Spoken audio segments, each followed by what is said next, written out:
We brought a treat out for our sheep this morning, and every fall, what I did last year, we have a poop pile over here that has pig manure and some chicken manure, and it just exists. We don't usually spread it. It just continuously is decomposing. So last year I took a whole pumpkin and just tossed it on the pile in the back of the pile. So I knew that if my husband did spread it, it wasn't going to get spread. And I figured it would provide a good environment for that pumpkin to grow. So we actually have a massive pumpkin that did grow down here that we will be taking and using for decoration, but there were also a couple that were left that were hit by the frost a couple of days ago, and they just never grew. They died on the vine. So Blake and I went out this morning, we picked them up, brought them out to one of our breeding flocks of sheep. Here's your fall PSA that if you have pumpkins that are either not quite to prime when they start to die, or pumpkins left over from the holidays that aren't used, sheep love to eat them. And Blake is over here smashing pumpkins so that the sheep can eat them. So the sheep will eat pretty much the entire pumpkin.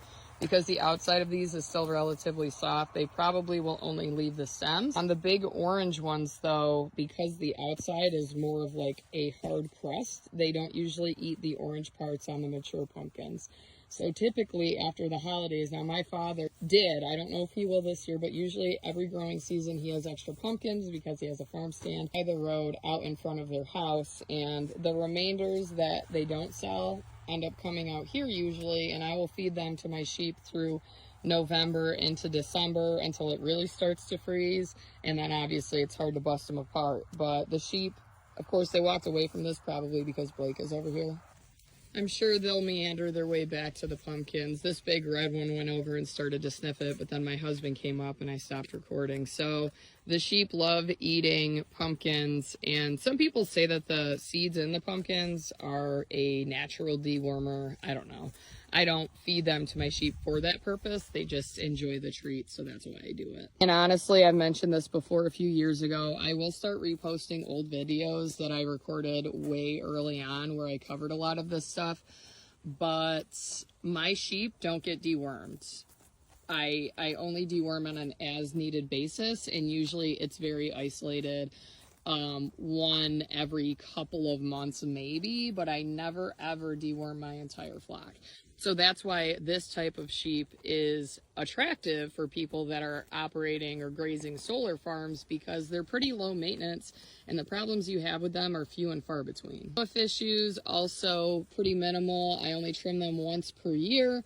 I do have one that was limping out here that I gave a shot to of Zactran to. It's this white one that's back there with the black ears, and I gave her a shot on Sunday night, or maybe it was Monday. It was Monday night, and she seems to be walking normally now.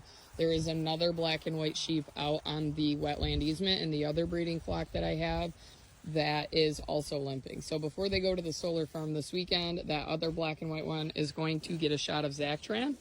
And obviously I'm not a veterinarian, I'm not giving medical advice, but I have had sheep for quite a few years.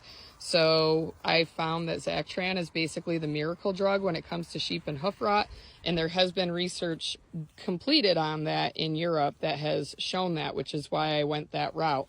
Because when my flock had a horrible case of hoof rot back when I was pregnant with my second child, I didn't have the ability to flip them and treat them on a daily basis. And I was looking for a more simple cure, because really it was just me working them and it was nearly impossible. So my vet gave me Zactran and it has worked.